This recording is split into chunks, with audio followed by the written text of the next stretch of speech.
Hi, everyone, and welcome to another episode of Consent Dojo. I'm Midori, and guess what? This is the fifth. Is it this way or is it this way? Oh no, it's the 50th episode of this nutty thing that I've been doing. And for those of you who are new to my Consent Dojo, welcome. And how this thing started was a organization or a company asked me to uh, teach consent, and I think they wanted me to teach it like a recipe, and I pushed back. Can a pushback be a punchback? A metaphorical punchback? I was like, no, I cannot teach it like a formula. That's not how it works. It's really complicated. Seems simple, not simple, and requires daily practice. And it's also to that company, it's not just about sex and kink, y'all. It's about being human, and it's every day. And I'm really glad that the discussion of consent has gotten a lot more. Now, over here in kink subculture, we've been poking around and arguing and debating and working on this concept for honestly, honey, decades. Okay. And it's kind of trickling up from our gutter to the world, which is great. So, 50th episode, and so that company asked, and I'm like, I am not in the least qualified to teach a universal idea of consent. So, what am I going to do? Well, I am going to hit up all my amazing friends and people I meet along the way and invite them on to talk about their unique perspective on consent. And so far, we've talked about surrogate partners. We've talked about can we truly consent to art? We've talked about what are we consenting to when we click that thing, when we get that app. Watch that episode, it's terrifying. I talked to the Internet of Dongs, which where's the consent if you're using dating apps or remote control sex toys? Also terrifying. Lots of great topics. So that's Consent Dojo. And today I am thrilled to introduce to you Nyxie Noc, whom saw your presentation, my dear, at the Bonobo Ignite After Dark, which is it's kind of like TED Talk, but spicy. And the Yeah, structure is, yeah, structure is what, like 20 slides, and you have like, and it goes along and you have to like keep up with it. I did that last year. It was intense. This time I just got to sit in the audience. Anyhow, your presentation came around and I was like, oh, I must have her as a guest on Consent Dojo because this is amazing. And many of you all may have heard of fries, but do you want some burgers with their fries? And if you're wondering what the heck I'm talking about, well, before we get on with that, let me properly introduce this amazing human being. Uh, and I'm going to read their bio, but I think they have humbly skipped a lot of things of the amazing stuff they do. So we'll make sure to put link in wherever the chat box shows up for you. About Nyxie. Nyxie Noc, they, she, he, it, is a queer, disabled, gender fluid educator, consultant, and community organizer dedicated to building safer, more inclusive kink and sex positive spaces. Known for centering agency and consent, Nyx blends clarity, humor, and creativity in workshops that span from practical skill building to expansive exploration of power and play. Check out the link. Did I get that right? you got it. Okay.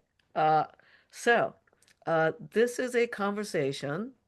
Okay, viewers, this is not a class. This is a conversation. I mean, I suppose I aspire to be like um, fresh air or something. I'm not quite there. This is just me. God. But let's have a conversation. So, this burgers and fries thing. First, can you talk about the fries that I am referring to? Because y'all, I'm actually not talking about fast food or recipes. It's an acronym. It is. It was popularized by Planned Parenthood some years ago, and it's generally known as like the consent model that most of the sex positive organizations and kink organizations that I know of kind of draw on to talk about what encompasses consent. So the FRIES is an acronym for freely given, as in non-coerced, non-pressured um, consent. It's reversible, and I would also add to that conditional. Then uh, informed, so we know what we're consenting to and with whom and how and what and all of that. And let's see, FRI, enthusiastic. I like to use engaged because, especially in kink, you can be engaged with the idea of something without being necessarily enthusiastic about doing it. Like, you're going to pour hot wax on my tongue. Like, I think I'll hate it, but I'm really into the idea of trying it. Mhm. Um, but I don't know that I can muster enthusiasm for that. And then S for specific. So, specific people, specific time, specific place, specific conditions. And that's a great place to start. Mhm. So that's fries, and for those of you who can see the chat box, the shortcut is there. And for those of you who are watching this later, take a look at the show notes, okay? So you'll find it in there. Well, uh, somebody wrote sigh, well, I know what I'm having for dinner after this. You're right. The problem is getting hungry after this. It's going to get worse before it gets better, I promise. Excellent. Okay. So do we want to launch into talking about the burgers thing or going into how you got into this? I think we can start with how I got into this idea and where we went from fries into the burgers thing. Okay. Yeah, because a lot of this is around agency, not just formulaic consent, right? Um, and what I mean by formulaic consent is like the high school sophomore sex ed, may I kiss you? Or would you like tea? No, I would not like tea. You can't give that person tea. It's Yeah, another that. one that's pretty Yeah. popular. And it's great. It's really great. It's Yeah. really good, basic, but it makes the assumption that everybody is free to say Mhm. yes or no without any consequences. So how did you get into thinking about there needs to be more to the discussion of fries? Well, I had several key turning points, and I'll try to get through them Cliff Notes style. But one of them is I'm raising two children, and they both had incidents at school where they told me that they did something because somebody else made them. And I asked them, what does that mean? That they made you do it? And they said, well, they couldn't say no. I said, of course you can say no. You can always say no. And they'd be like, no, I can't say no because then my friends won't like me. My friends won't play with me. I'm not allowed to say no because that's a teacher. I'm not allowed to say no because then I won't be allowed to sit at this certain table or play this certain game. And I thought, well, then that's not really a yes, is it? That's not it. That's not what I'm teaching my kids. With they're learning that I have to say yes, not I, and I have to act like I mean it too. And then I volunteered for about 3 years as the team lead of conduct and consent for another kink organization than the one I work for now. And I took all the consent violation reports that happened at our events and other events that were reported to us. And I developed all kinds of pre party orientations. You've been to one of them. Um, and all kinds of language and structure for how we gain consent in a big, wide open space full of strangers when it comes to playing with kink and observing versus voyeurism versus participation and things like that. And the common thread that I saw in a lot of the consent violation reports that I got was they said yes. They didn't tell me to stop. They didn't say no. Um, and often when I dove deeper into those conversations and those incident reports, I found so many instances of like, well, it was my first kink party. There were people there that volunteered and they were well known and everybody knew them and they were experienced. And so I thought it was safe. And I also felt like if I say no, then I won't be welcome here and I won't be cool and I don't belong. And so I said yes, even though they were pushing for things that I had said I didn't really want to do. And there were soft no's and they were ignored. And I thought to myself, there's got to be more to it than just yes means yes and no means no. But the one that really came upon me was talking to my very close romantic partner of many years and learning that as a person who was raised and brought up in a society where people who look like him are hypersexualized and assumed to be hypersexual and assumed to always want to have sex. As a demisexual person, he had been pressured and coerced into sex more times than I had, and just really felt like he wasn't allowed to say no because he wanted to make the people he was with happy. He wanted people to like him. He wanted to belong. He wanted to fit in. And it wasn't just sex, it was a lot of other things that people all over life and myself included, it's not just about sex, it's not just about kink, it's about how we relate to others. Just sometimes saying no isn't an option. That doesn't make yes a yes. It's not a true yes. So I thought to myself, there has to be something more than just price for consent, enthusiastic consent. Like, it's a great idea, but it's not that simple.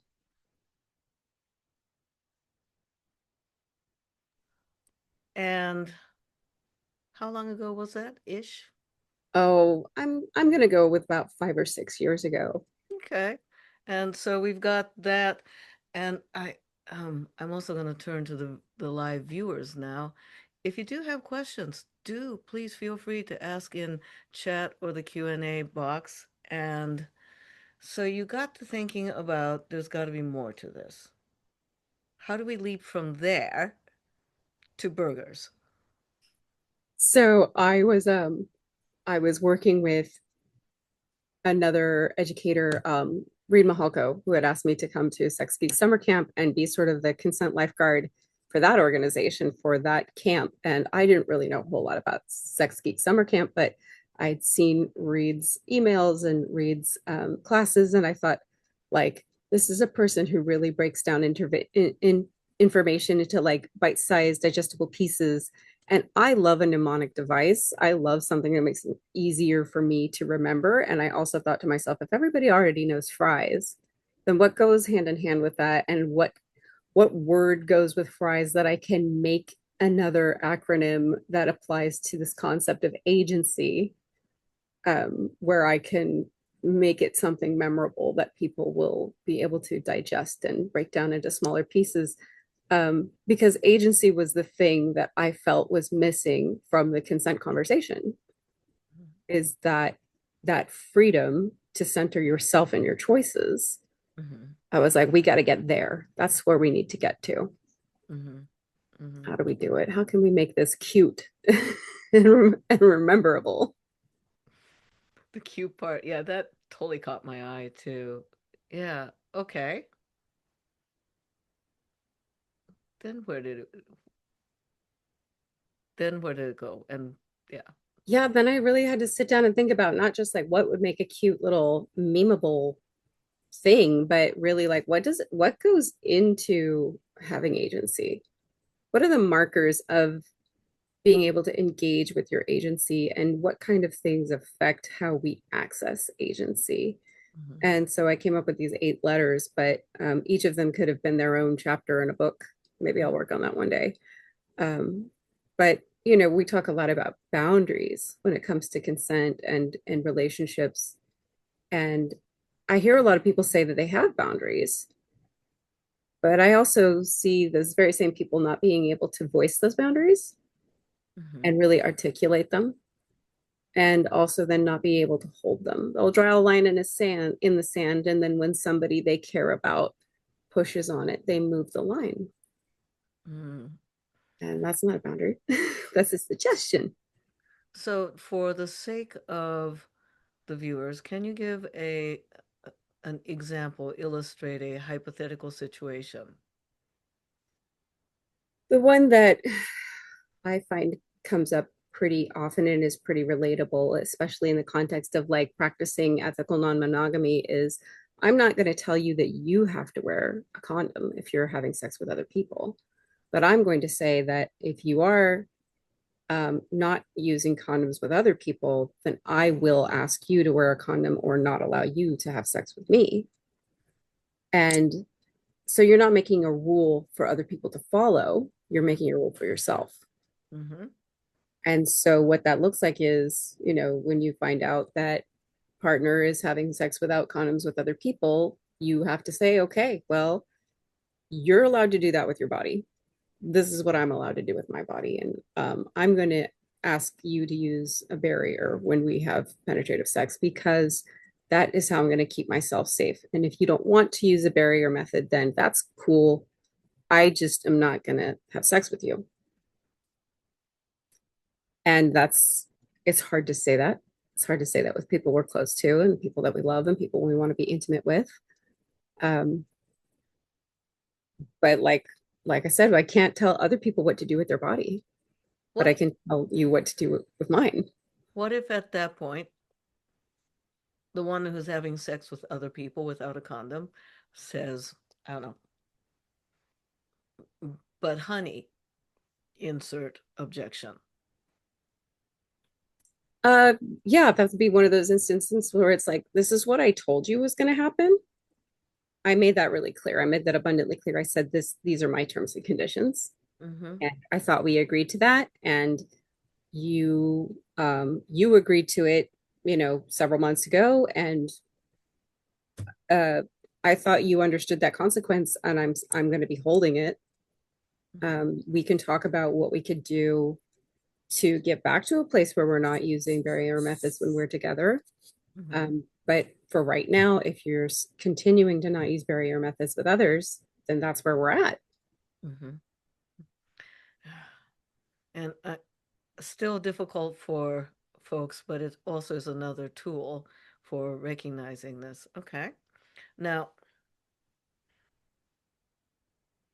from there, so you were saying the various letters that you came up with. Shall we dive into those? Sure. And if you'd like, I got cute little slides. I can show them to you. If we don't need them, we don't need them. Oh, please go ahead. There we Share go. is enabled. All right, let's see where we are. Mm-hmm. Hmm. Um, And somebody said that, yes, please, slides, huge accessibility thing. Also, somebody said stickers are cute and memorable. I do have stickers. I do have stickers, and they are cute and memorable. My burger and fries sticker was designed for me by my very good friend Laura B, and she made it while I was sleeping. It was adorable. Um, and I need to reorder those because I don't have any of them left. I gave them all away at that Bonobo talk that you were at. So can we see this? I'm seeing there we go. Now we got it. Yep. Okay. So I made this just for your audience. I took out all the filler, Mhm. but we talk about consent being just the beginning. But here we have our little bun for boundaries. So when we're talking about agency, I like to say, what are your boundaries and start with what you definitely don't want. Sometimes it's so hard to answer that question of what do you want? And sometimes it's easier to narrow down what you want by saying what you don't want. Because you can be really sure about what you don't want. Mhm. It's harder to be sure about what you want. Because for me, as a person who practices E&M, is gender fluid and bisexual, don't make me make choices. Don't make me make choices. I am not good at choices like that. When I say yes to one thing, it feels like I'm saying no to everything else. Oh, But and for the viewers, E&M, ethical non-monogamy. right. Um, but I do know what I absolutely don't want. Like I have a list. So how are you going to communicate this to others in a way that frames it as this is a rule for myself and not a rule for others to follow? And then how do you hold it? Like you asked, how do you hold it? If you do this, I will do this. If this happens, I will do this. And then when that thing happens, you got to do that, which is the hard part. You have to actually do the thing that you say that you're going to do. Expand on that. So I love to believe that everybody that we're in relationship with does not want to hurt us. I really like that. But I also know that I've been harmed before by people who said that they wouldn't harm me and that they didn't want to hurt me. So I found it necessary. And also, I worked in behavioral science for a decade to really say, if this happens next. If this happens next. If this, then that. And then making that happen. And it sucks sometimes. And it's also one of the things about parenting that I hate is sometimes you have to tell your kids, if you scream in the grocery store, I'm going to put the grapes back on the shelf. We don't get to go home with grapes. And then they cry all the way home about the grapes. But the next time we're in the grocery store, there's no screaming because they want those grapes. So Mm-hmm. I hate to treat partners like children, but also humans are animals and animal behavior is pretty universal. If there's a consequence that I don't like, I don't want to repeat behavior. Mm-hmm.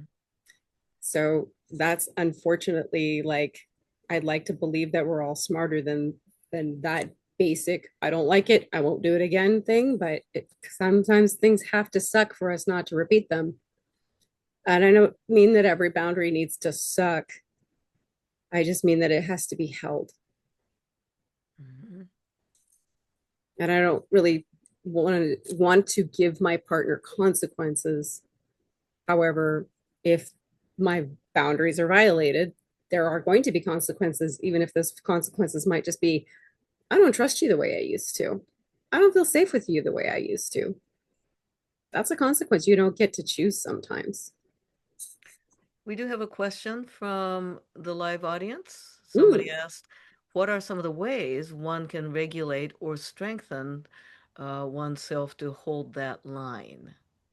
great question. And I like it. No is a practiced art. Mm-hmm.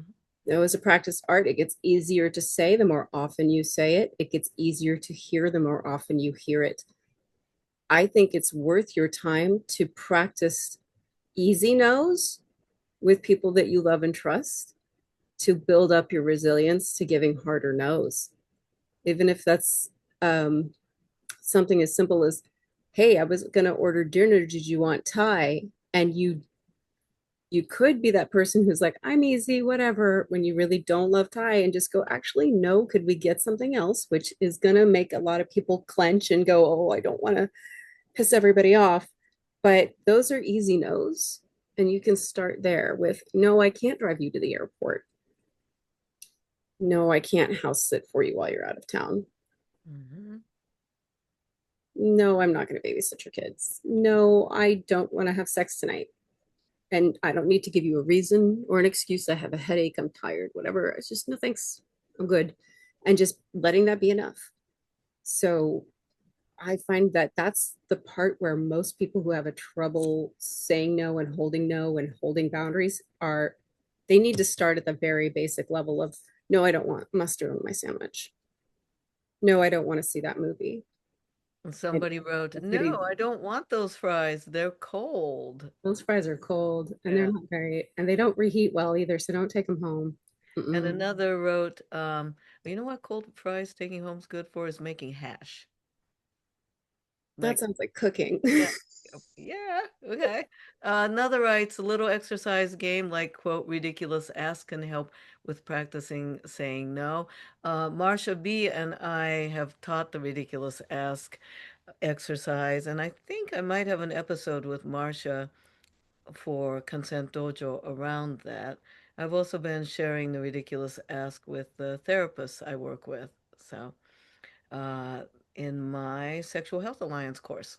So, thanks to the person who brought up the ridiculous ask Yep. exercise.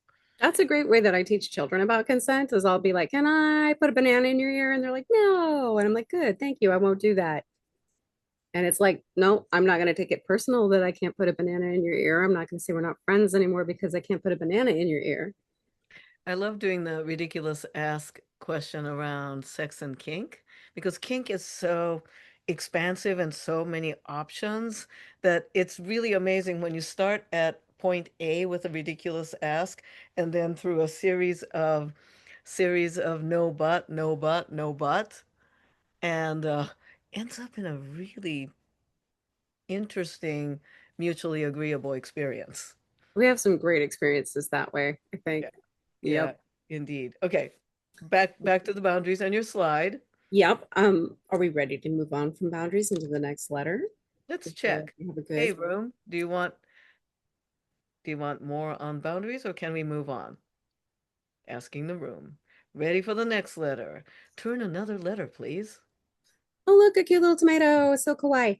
Um, so understanding is the next letter in our acronym. And what I mean by understanding is not like, do you understand what you're consenting to or not consenting to? I am talking about understanding like your patterns and the ways that you communicate your needs to other people and your boundaries to other people. And in general, like, what are your behavioral patterns around relationships with authority figures, with partners, with your adult parents, with your bestie, with anybody that's important to you in your life. So, and I want to get into how often we people please, Hmm. because I think that people think I'm a people pleaser is kind of like a, oh, you know me, I'm just a people pleaser, and I have to break this really hard news to folks, and that is that people pleasing is manipulative. Hmm. It's the kind of manipulation that usually backfires on the manipulator. You don't usually get what you want because it's usually centered around, I'm going to do this with the expectation that you recognize that and do this for me. And those expectations aren't often met. And then there usually ends up being some resentment about them not being met. But if you are saying yes to something, not because you actually want to do it, but because you want someone to like you or approve of you or give you something later, that's not a real yes. Do you have expectations around what will happen if you say yes or no that you're not communicating? Um, are there things you want to get? Are there things you want to do? Do you want to be um, promoted in the relationship hierarchy if you agree to XYZ? If I agree to fluid bonding, will I be your girlfriend then? Hmm. Um, and then, yeah, do I have a pattern of people pleasing? And how has it worked out for you? How has it worked out to throw yourself into a relationship where you try to anticipate other people's needs so that they will like you? You keep the things that you don't like to yourself, and hope that it will be spotted without verbal communication. Um, do you understand how the wounds and the trauma and the upbringing and the cultural stuff that you bring into every relationship that you're in is shaping the way that you consent with others? That's a lot to unpack. Yes, it is. And to the room, any questions on this slide or curiosities? I actually do have a thought on this, but I want to see what the room has for you. Another writes that people pleasing can often be part of the fawn response, and fawn. We're not talking small deer, y'all. We're talking about fawning.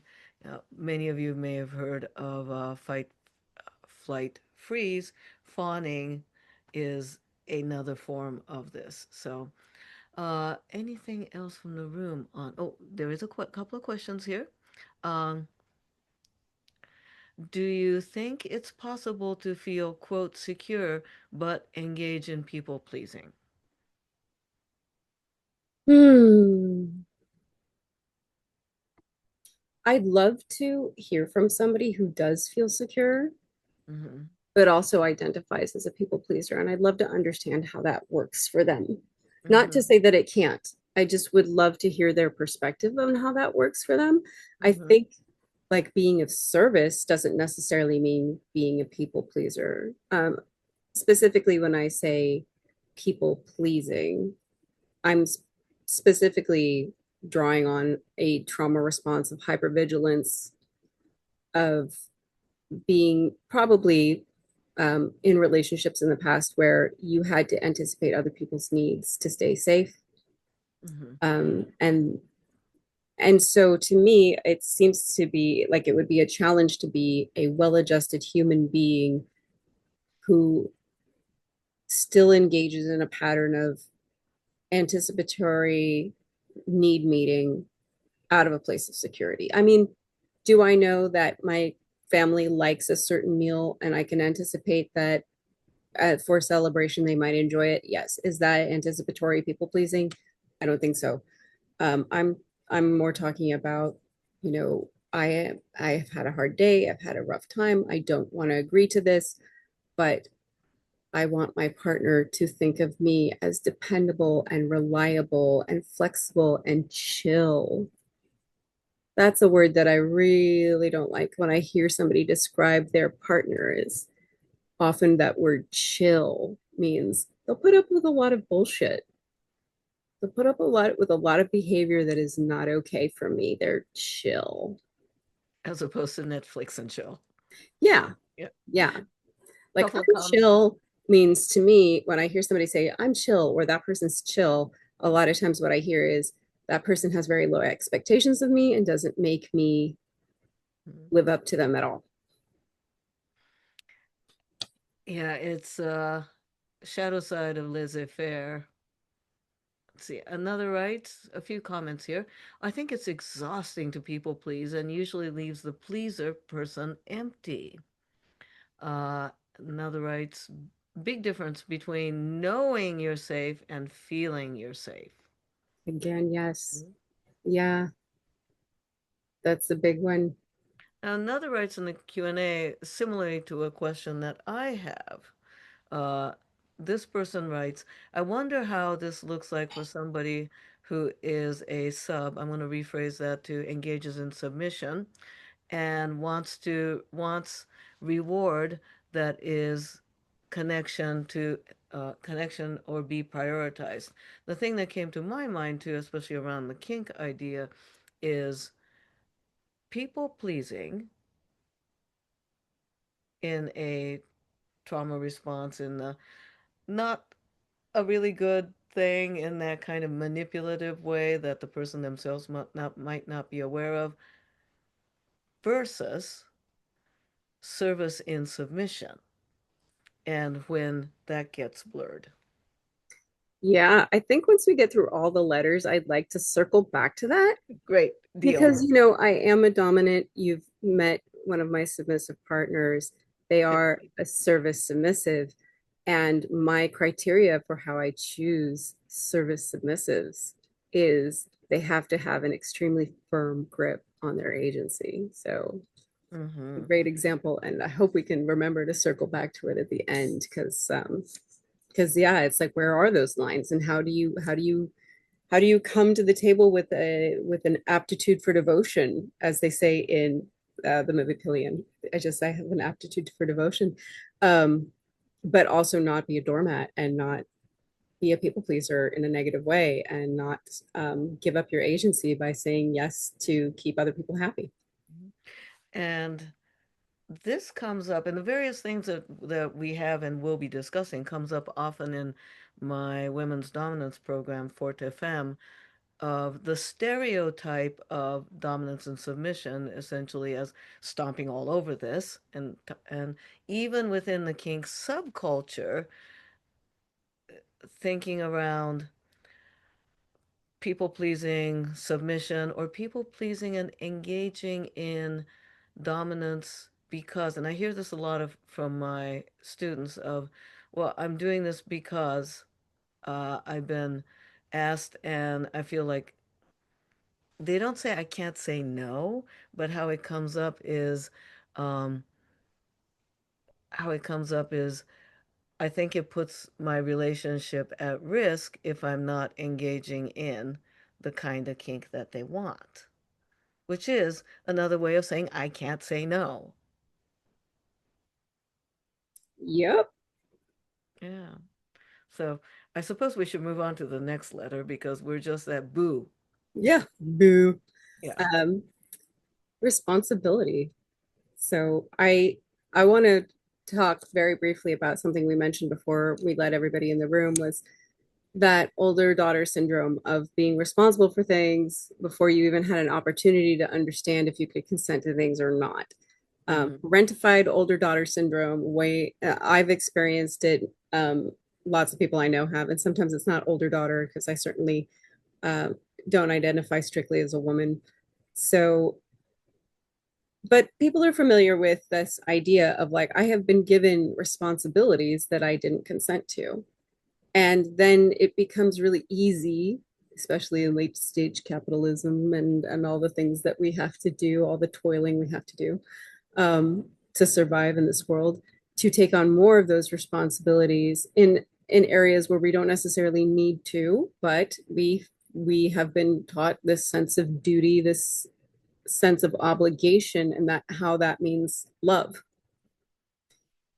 Culturally, there's a lot of family structures that rely on obligation to mean love, to take care of your parents as they age, even if they were abusive to you, to take care of abusive partners and spouses, even though they don't treat you well and they violate your boundaries and your consent. So there's responsibility and, you know, a lot of like religious indoctrination as well that gets into like divorce is the worst thing you can do. And you have to stand by your partner until death do us part and all of those things. And that's all very over the top and really easy to point at. But what's less easy to point out are the subtler ways in that mentality works its way into smaller decisions and choices and smaller relationships. And so I think about things like, are you able to determine what you're responsible for and what you're not responsible for? Are you responsible for your feelings? Are you responsible for other people's feelings? Are you responsible for people's reactions to your choices? Are you responsible for consequences that occur as a result of you holding your boundaries, or is the person who violated the boundary responsible for those consequences? Did you choose to take on the responsibilities that you have? Were you even asked if that was a responsibility that you wanted to take on? Will bad things happen if you refuse those responsibilities? Mm-hmm.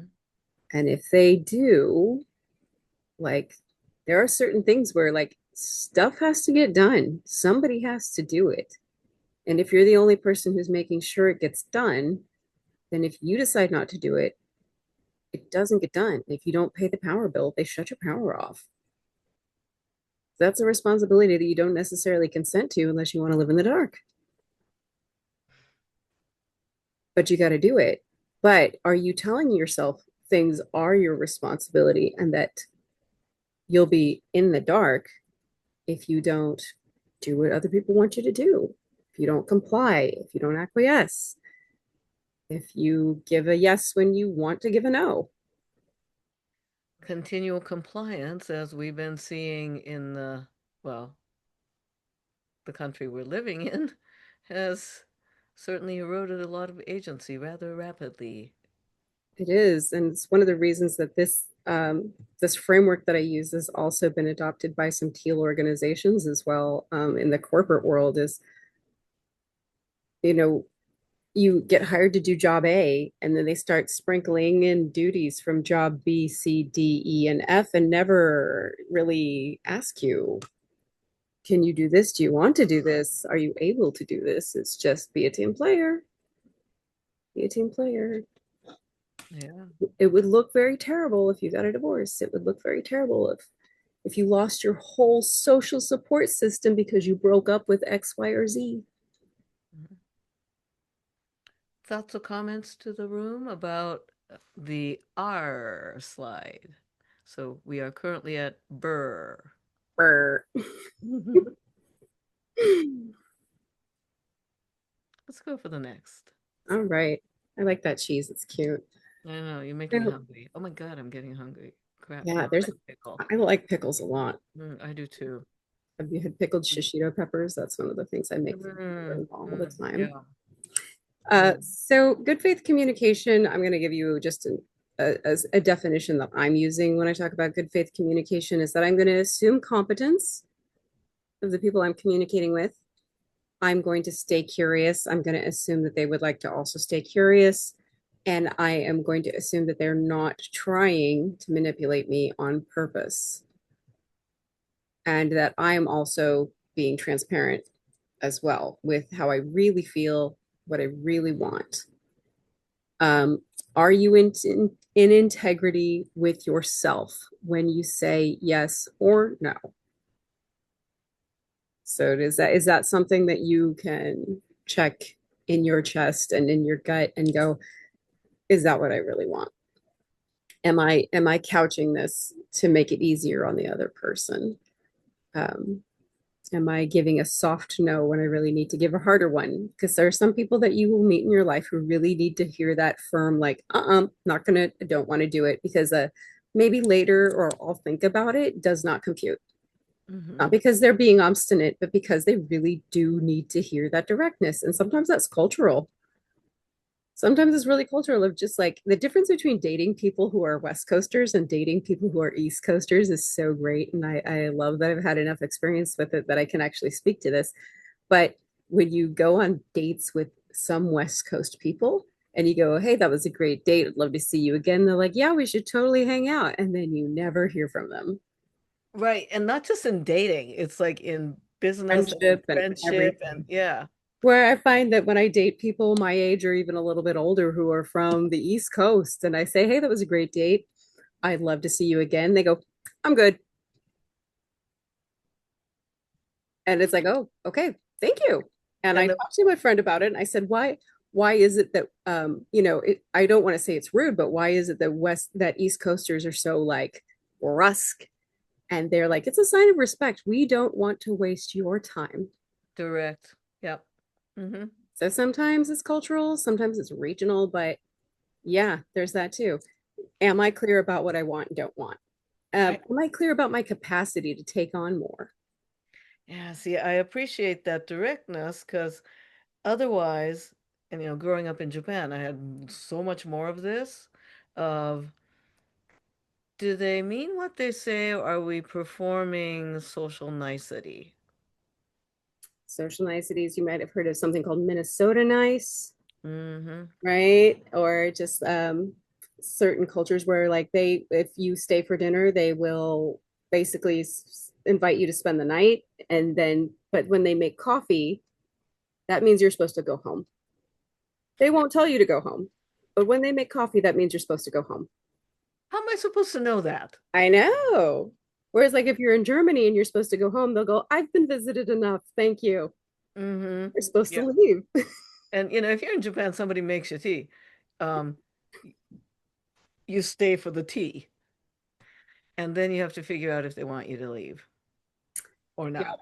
Yeah. But beyond that, just in our own little echo chambers of a community, there are Mhm. definitely individual levels of the same kind of nuance where um, you are going to need to learn to be more assertive and clear with your communication because I do find that you will take there are people who will not understand that your soft no is a no, that your maybe is a no, that your I'll think about it is a no, that your yeah, we should totally hang out is a no. Um, and then you can also get into the idea of like, is you saying, yeah, we should totally hang out actually disrespectful to them? And then there's you were talking about the West Coast, East Coast-ish, or the um, unarticulated versus clearly articulated, right? So if I'm, for example, if I'm like, let's hang out, but then my calendar is full and we don't end up hanging out, for me, that is not a hidden no. That means I am in service to my schedule. I feel that very much. Yeah. I feel that very much. And I also know that sometimes I have to cancel. And one of the things that I like to do if I have to cancel is I go, I need to cancel tomorrow, but can we look at the calendar right now and pick another day? Rather Yeah. than let's circle back in 6 months or a year and figure out another time to hang out. Uh, The bit about am I in integrity with myself? mm, The first stage that I teach around my Forte Femme style of negotiation, stage one is self-consent. Like, am I centering this on my true desire? Am I truly consenting? So let's see, another writes, as a friend of mine once said, New Yorkers aren't rude, they just have places to be. And another writes, I'm not a mind reader. All right. yeah. So any other Yeah. comments, folks, on the good faith? because we are at Berg. What's Yep. next?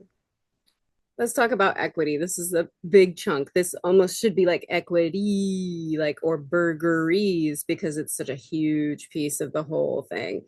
But how much privilege we experience varies depending on who we're with, where we are, what we're doing, etc. So where somebody like me, for instance, might be at close to the top of the equity food chain in society. I'm white. I went to college. I speak English in a place that English is the dominant language. I have an invisible disability, but it's not too impairing. So I don't get othered as a disabled person. Um, I can pass as cisgender if I need to, if it's not safe to be out. I can pass as straight if I need to, if it's not safe to be out. That affords me a lot of privileges. If I go into an environment where everybody else knows everybody, everybody else has been there for a really long time, I'm the outlier, I'm the outsider, I'm going to have less privileges than I'm accustomed to. And that's going to shape the way that I behave and interact in those spaces. Now, if I'm somebody who has significantly less privileges, and I go into a place where I am not the dominant group, or I'm new to the organization I'm attending, or I'm new to the lifestyle that I am interested in, or I am new to the vibe, the whatever, whether it's church or a sex party or a kink event or a knitting club, that day that you come in for the very first time, you're going to experience the lowest amount of equity that you will probably experience the entire time that you decide to participate in that activity, because you don't know anybody, you haven't made any friends yet, you don't have community there yet, you don't have any experience there yet. So in everything that we do, whether that's a work environment or something that we do for a hobby or lifestyle or exercise, there's going to be this evaluation when you walk in the door of how much privilege do I have here? How much equity do I have here? Do I belong here? Mm-hmm. And in places where we don't feel like we belong or we don't belong yet, it's harder to access or know, Mm-hmm. because you want those people to like you so you can come back. You want those people to be like, that person's great. We should invite them to more things, especially if you're very socially isolated and you find that you finally found your people. This happens a lot with kink, where people are like, I've always been different, and then I found that there's other people who like feet or like pain or like this or the other, and I find I really am attached to the idea of I need to be here, I need to be in this space, I need to belong here. So when someone comes along and says, hey, you're cute, you're new, do you want to play with me? I'm very experienced, I know everything. Then you become this juicy little morsel. And if you say, oh, no, thanks, I really don't want to engage today, I'm just here to observe, this is my first time, you run that risk of like, well, they're being weird and they wouldn't engage and they are just a looky loo and they're a spectator. Maybe they don't belong here. Maybe they're not welcome here, and you run that risk that somebody might be like, who's that weirdo that's not engaging with anybody? They're just looking at everyone. And if you've ever been to your very first kink party and felt like you couldn't crack into the shell of it and get inside, then you're pretty familiar with this feeling of like almost that you have to consent to play or have to consent to doing what other people expect of you to do in that environment because everybody else is doing it. And then all of a sudden that line of consent and participation and can you really say no becomes very blurry. And that's just one example, but it happens in work environments, it happens in Mm-hmm. relationships that we really want to be in. Mm-hmm. It happens anywhere where the stakes of like, I need connection, I need community, I need to belong are so high that we're willing to be out of integrity with ourselves in order to belong there. And then I would ask, what are we doing to create balance in those environments? One of the things that I suggest is if you can, especially if it's a social situation, bring a buddy. And then one person there. Mm-hmm. And then if you want to leave, you can leave with your friend. I've done that a lot actually. I'll hit up my Forte Femme grads and like, uh, what was it? There was some specifically. I'm thinking there was this party happening in New York. I didn't know the party. I didn't know the people running it. I didn't know the culture of that particular party. So I hit up a couple, and we turned into kind of a posse. And our deal was, look, if anyone's having fun, um, give us a thumbs up, we'll leave you alone. And otherwise, if anyone wants to leave, that we will be leaving together and going and go to a diner or whatever. So if even if the party sucks, I have people or person I like with, and if I'm having a good time and they want to go, we've got a agreement. And if the party is good and if the party sucks, I've got somebody to commiserate and laugh about it, I guess. Yeah. Yeah, I love doing the Waldorf and Statler thing at a party that I really don't want to be at with a buddy. It's just Hmm. kind of like heckle from the corner under your breath, just heckle. Um, and then I want to talk about specifically this middle one here, um, because kink is the thing that I educate on the most, is how much inequity exists outside of your dynamics. So sometimes is not going to apply because we're not talking about a dynamic where the inequities are built in, where that's part of the play, that's part of the fun, that's part of the reason we want to be in that dynamic is because there are inequities and we like them and we shaped them and we chose them. But there's two people will presume that they come to the playing field with some social equilibrium and they Hmm. want to play master servant, dom sub, whatever. But they're coming to it with some solid ground and outside of the capsule of that dynamic and outside of the capsule of those scenes, those are two people who can relate to each other as equals for the most part. Hmm. If we're talking about dynamics where somebody has all the power socially and somebody has significantly less, whether that's because of experience or age or a combination of that, plus other factors, things like race, gender, socioeconomic status, whatever. And then you do a power exchange where this person gets just more power. How does this person access their agency? I'm not saying it cannot be done. I'm saying it takes a lot more thought and consideration.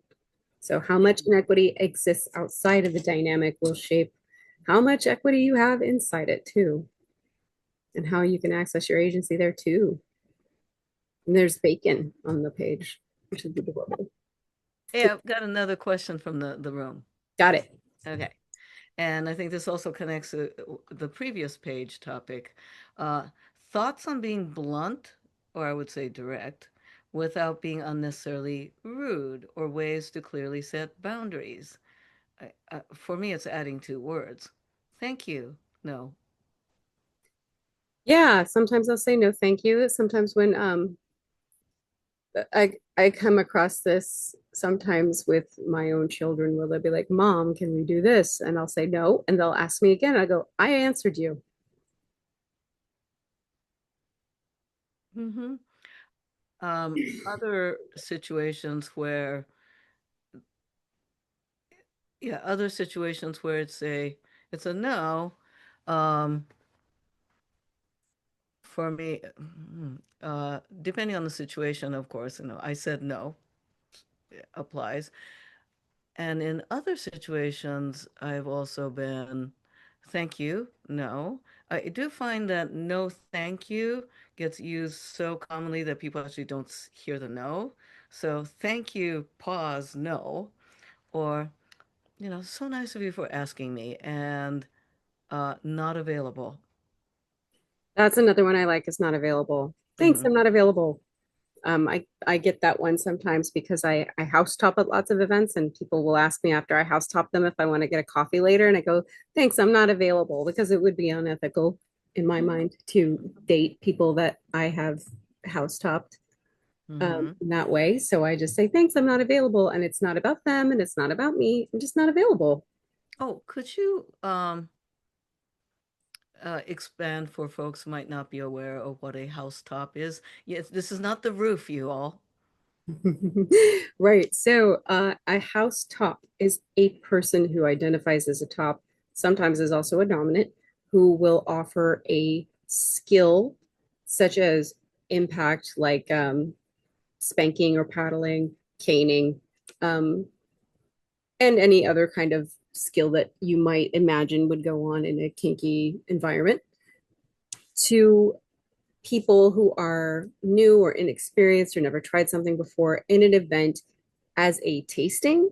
And would it's set up like a little station, and it's just a quick, introduction, and where am I allowed to touch you, and how would you like to be hit, and how hard would you like to be hit. And it gets into a little bit deeper than that, but I have a house topping class that I teach, so I'll save that for that.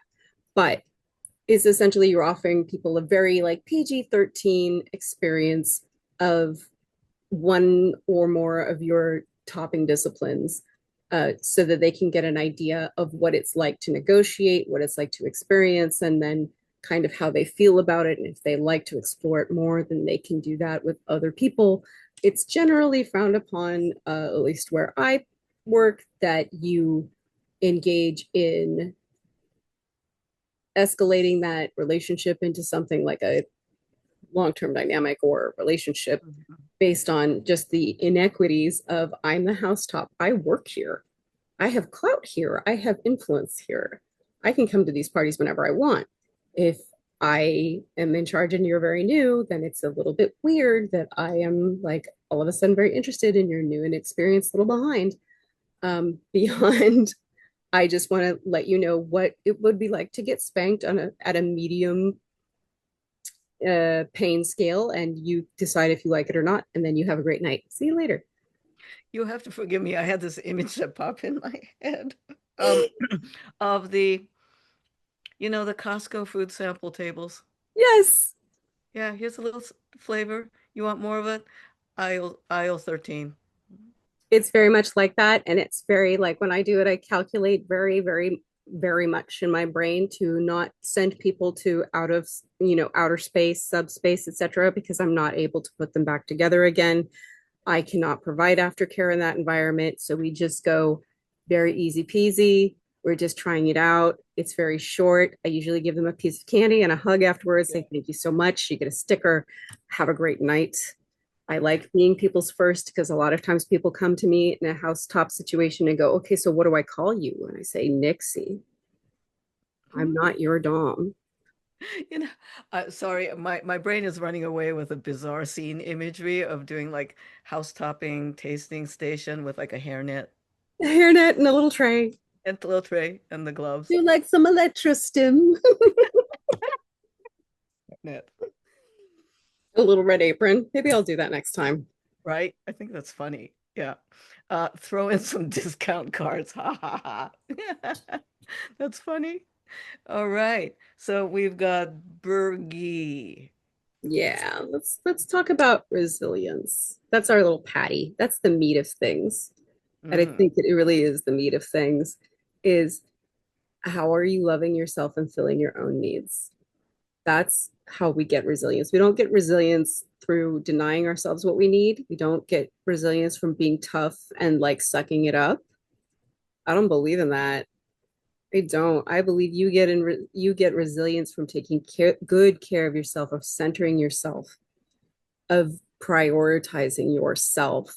Hmm. That's where resilience comes from, because you don't need to worry about who's going to love me if this doesn't work out, who's going to take care of me if this doesn't take work out. You are, and you can, and you're great at it, and you're the most qualified person to do it. That does not mean you have to be stoic and like live your life alone, but it does mean that you need to be really good at loving your own self. Hmm. Do you find virtue in self-denial to your detriment? Oh, so this is where that whole like submissive by choice and submissive by, this is what I can get, and this is what I deserve, and this is all I could hope for. Nobody will love me as an equal, I have to be submissive in order to get the love that I crave and the devotion that I crave. Maybe, maybe that's a form of self-harm sometimes. And I am not going to sit here and tell you that all submissive people or submissive identifying people are just really into self-harm. Hmm. I'm not going to say that at all because I love submissive folks, get along very well. But I am going to say sometimes, are you are you on in the moral right in your mind because you deny yourselves things that other people don't deny themselves? Do you find that you stand on a moral high ground because you tell yourself you don't need things that you need or deserve things that you deserve? Or maybe you just been told your whole life that you don't deserve anything and you think that that's your lot in life. That's not true. That's bullshit. Hmm. You deserve all the things. And then here's a good one. Do you have a support network outside of your partners, of your romantic entanglements? Do you So have important. people to talk to about your experiences that aren't the people that you're talking about? I see this happen a lot with people where they get broken up with, they get dumped, and they look around and they have no community. Because while they were in that relationship, they didn't foster community, they didn't tend to it. And then when the relationship ends, it's gone, it's disappeared. And then you don't have anybody to talk to about that. You don't have anywhere to go. You don't have any friends because you just let that relationship swallow you. And then you really don't know what to do with yourself. But you need to have people, especially if you're kinky, that you can tell about your kinky relationships who aren't going to judge you and just assume that because you have a partner that beats you that you are being abused. That that you don't hate yourself because you like to get kicked. But beyond that, just do you have a support network that does not include people you're romantically involved with? Do you have community? Do you have therapists? Do you have doctors? And this is they're not socialized here in the United States, so that's easier said than done. But do you have a knitting group? Do you have a sewing circle? Do you have somewhere where you go exercise with folks that you can talk to? Not about all your, they're not your therapists. They don't need to hear about your deepest problems, but like we've done this rugged individualism thing in the United States for so long that we forget that you're supposed to have friends. And I don't know, I don't want to get too deep into a dive about relationship anarchy, but what I will say is that a lot of people who have heard of relationship anarchy in the most recent 10 years don't know that relationship anarchy was created during the civil rights movement as part of the civil rights movement to decenter the idea that a romantic heteronormative marriage was the most important relationship that an adult human could be in. And to take that focus off of that and recenter things like community and friends and even coworkers and colleagues. Mm. And to the room. Questions on this slide. Uh, yeah. Right. Some comments here, but let's see. About build yourself a pack. That's nice. What else would you like to tell us, Nyxie? Is there another slide after this? There's one more, and it's the Yay. onion with many layers. And this is self-awareness. I left a parentheses up there that now is bothering me very much.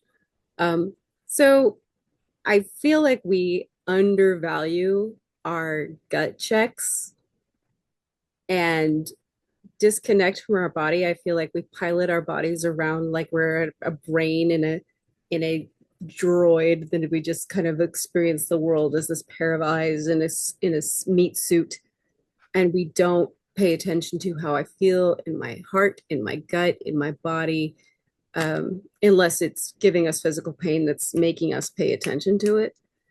But one of the things that my therapist does with me is when there's a big change or something is happening with me, is they will ask me to go over how do I feel up here, how do I feel in my tummy or in my chest, how do I feel in my guts, like my squishy intestines, how does that feel about this?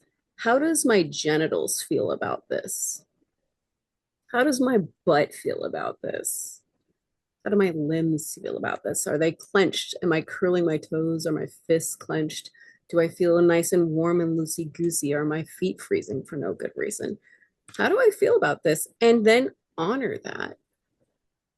And I think that that's one of the key tools in staying integrity with ourselves is that when our heart is racing or our mouth is dry, those are little clues that we might be making choices that don't resonate with us and aren't right for us.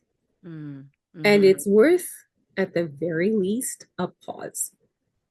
Maybe you are just nervous and you need to just take a deep breath and just say what you need to say and go through with it.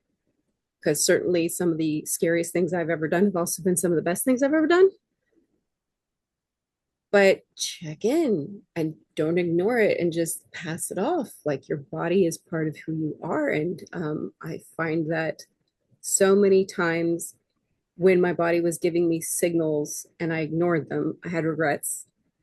But all of the times that my body gave me signals and I didn't ignore them, I was glad for it. There was never a time where I was like, oh, my body was just being dumb and this would have worked out anyways. Every time I was like, this is making my shoulders come up to my ears. And I Mm. said, you know what? I'm going to not do this. Later on, it was like, oh, that really wasn't right for you. Good idea.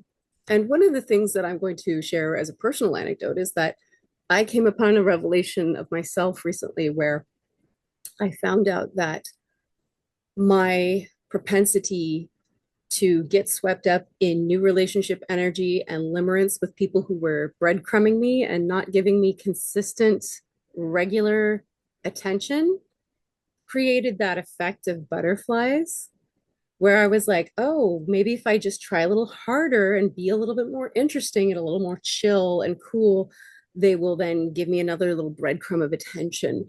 And I Mm. confused that with chemistry and compatibility. And when I recognized it as anxiousness, I went, oh, I don't have to do that anymore. I don't have to do that anymore. And now when somebody breadcrumbs me, I go, hey, I'm good. We don't need to hang out. This isn't real. This isn't real. You're making me anxious. You're not charming. You're not, this isn't chemistry. You're breadcrumbing me and you're making me anxious. This Mm-hmm. isn't right for me. And that's burgers. That's the whole slide. Well, shall we go back to our faces? Go back to faces. Okay. Hmm. And There we go. hi. All Okay. right. Let's see. I've got another question here, and the equity section got me, this person, thinking about what communal consent looks like, or if that's a thing. Let's say if an exchange is heavily embedded with power dynamic, like a white dom BIPOC sub, and the BIPOC sub has communities of BIPOC who can be impacted, hearing, seeing about it, which would affect the sub's dynamic with the community.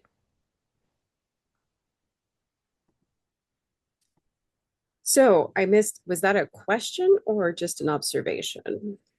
Let me see. I think it was got me thinking. So Hmm. I think it is unless I hear from them otherwise, I think it's thinking out loud. I think it's a Hmm. good point. Yeah, as a person who is white, I don't feel very qualified to talk about the experiences of BIPOC folks and their dynamics with people who are white. I will let you know that when there are events that center BIPOC people and white people are allowed to attend as partners and guests, I still don't go. So here's maybe another example that I hear often about, and certainly over the years.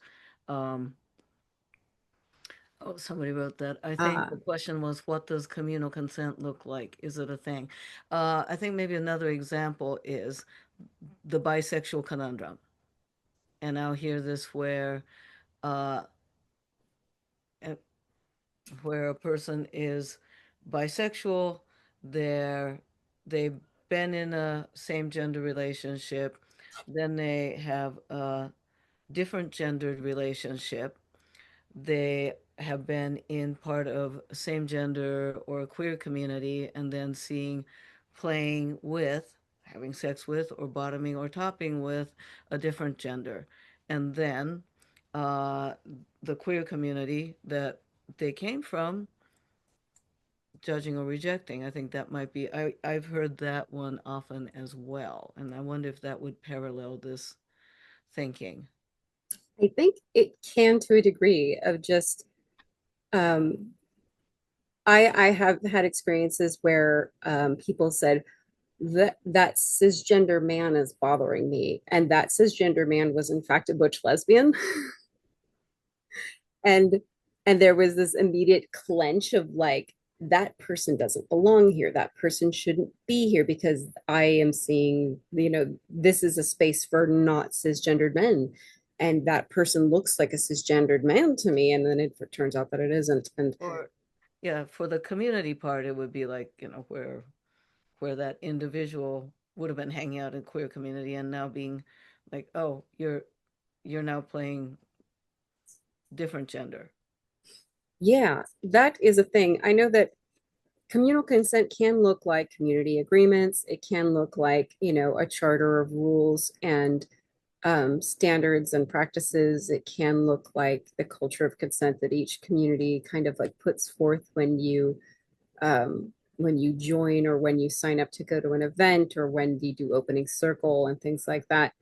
Um, is a really nuanced thing. And sometimes there's a lot of unspoken aspects to it, of just like that record scratch when you walk in the door of like, oh, I'm not supposed to be here. Yeah, I think this is a bigger question, and I also want to point out we've got 10 minutes left. So, to the person who asked the question, I am going to leave this with good question. Let's think about it. And it also reflects on what we're calling community. Is it a friend group of five people or a social organization of 500? Yep. So, something to think about, and acknowledging that time is a finite commodity. Mhm. Mhm. So, yeah, I love the burgers and fries thing. Do you have the little screen with both of them up? Because I just would love people to see that one. Where is it? Maybe. Maybe. Never mind I on that. don't know where it is off You the go top of put it my in. head, but they're holding The hands the and they're best friends. yeah, the one little bit that we wanted to come back to was uh ability to agency and service submission. And when is it people pleasing, and when is it agency and submission? Again, we don't have a ton of time. Right. So without getting too deep into it, what I will say is that as a person who's dominant exclusively, I bottom sometimes, but I never submit. Is I When I'm fielding potential submissives, I vet my submissives. People tend to only vet dominants because they have all the power and they're the ones in control, blah, blah, blah, yakety schmackety. But I vet submissives. And one of the questions that I ask people's former partners, et cetera, that they give me as vetting references is, tell me about an experience where they needed to tell you no and how it went. Hmm. And do you feel like this person freely accesses their no? I don't really want to know how obedient they are, how good they are at polishing shoes. I'll figure that out on my own. What I want to know is, can this person stand on their own 2 feet? Is this person, despite how much they want to serve, able to tell me no when they need to? And that is my primary designation for if somebody is a suitable submissive that I want to be in relationship with. I also have to consider other factors, their experience level, their age, etc., overall compatibility. I don't want to be a kinks dispenser doling out things I don't really want to do either. But I'm primarily looking for people who, though they are devoted to service and service gives them joy, being an object gives them joy, pain gives them joy. Those are all things I enjoy giving, that they are able to tell me no when they don't want to do something, that they are able to ask for what they want and what they need in the context of a relationship and not wait for me to read their mind and understand, or that they know that if they want something specific from me, that just being performative and demonstrative towards me isn't enough as a form of communication. They're actually going to have to say, Daddy, I need this. Daddy, I want this. And they need to be able to do that. So I think that they can exist. I think that it's more than just a little bit possible that people who are submissive sometimes have really, really great agency. I think it takes a fantastic person to really like have all that agency and still want to submit. And I, when I see it and I see it really well done, I'm just like, oh, that's so good. Makes me happy. To your point, somebody asks about, and once again, y'all, good questions are coming in, but we are running close to time here. Somebody asked, so what are some indicators that a person can stand in their no? So, like we talked about earlier, and I said, no is a practiced art. Mhm. Sometimes I will ask people a ridiculous question that I want them to say no to and see if they can. Mhm. And sometimes I will ask them just a question that is inconvenient. Can you do this for me? Can you run me this little errand? And I want them to say no, and I watch them kind of hem and haw about it. And then I'll go, hey, it's cool if you don't want to do that. Nothing bad's going to happen if you just tell me I can't do that. I don't want to. And then I watch the relief go over their face of like, yeah, I'm sorry, I can't do that. Mhm. So then I have to reward, thank you for giving me your no. Mhm. Thank you for giving me your no. And there's another instructor that I really love who was also at that Ignite talk, Misha Byrak, who says you should make saying no to you a source of joy. It should be a joy to tell you no. And I say that also all the time is that the people who love and care about you actually want you to say no to them more often. So Um, I love it when somebody can say no to me. And some indicators are you can ask them a silly question or ask them to do something that's a pain in the ass or ask them to do something that you know they don't want and see what happens. Thank you. And that's a really good question, but also not enough time to go into this, but I do want to ask it to honor that it's been asked, and I am actually boundary setting around time on this, but I'm actually going to read the question at least. On equity, is it solely the responsibility of a person holding more power in the dynamic to set the boundaries of interaction, or can the other person be part of the conversation? It's absolutely vital that the other person be part of the conversation. Mm-hmm. Yep. Now, homework. And apologies to those to whom we couldn't dive deeper into the question, but at end of Consent Dojo, I invite our guests to give us a homework, something that we can work on, thought exercise, action exercise, and you have a homework for us. I do. Everybody's going to get a link to a PDF that you can download my free workbook. There it is in the chat right there. It's 8 pages. You might want to take one page at a time. Go ahead, print it out, and have a notebook to scribble in the margins, and work through each of those letters in the acronym on your own time, and maybe with a partner or a friend where you can compare notes together. But there's some exercises in there around building agency, around phrasing that you can use, and around what it looks like when you're in touch with the integrity with your body and yourself, and what it looks like when you're not. Somebody asked me why no lettuce, and I prefer arugula in my burgers, and there isn't an A in burgers. Sorry. Oh, I love that. I will be uh, sharing this workbook with my Patreon subscribers. I will also be sharing this with my Fort FM. And for those of you, this video, for those of you who are on my Patreon or thinking about my Patreon, our video will be posted in Patreon for the first week. And then it's going to go public because Patreon folks, you make this possible. So you get first dibs. Awesome. Thanks, Patreon folks. Yeah. Yeah. And thank you so much. Such a delight. And to those who are here live, this is something I love doing. What's one thing you're going to hold on to from this conversation?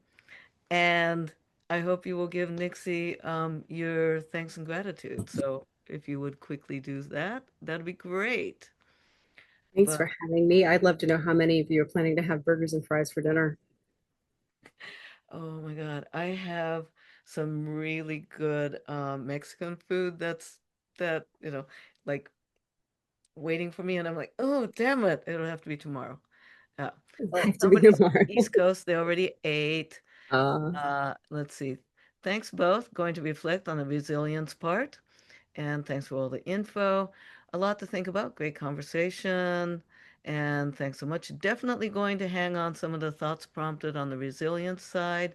Lots to think about. I had a burger tonight for dinner, but broccoli on the side. So now we need broccoli deck. broccoli. Believe me, if there's somebody who can make a broccoli acronym fun, it's me. I can do Yeah. it. Great. And thank you both, everyone, for making this happen. Uh, we need milkshake acronym. I Wash do have a everything. shake acronym, but it's for sex educators only. I'm gonna hit you up on that one sometime. Okay. So yeah, thank you again. And for those watching live, participating live, thank you for all your questions. To my Patreon, thank you so much. And to those watching the video, share this with others. And consent, it's a daily practice every moment. It's about agreement making. And well, we call it Consent Dojo because we need to keep working on this on an everyday basis. So keep working out on that consent exercise. And on that note, I'm going to close the recording and we'll be seeing you at another Consent Dojo. Hey.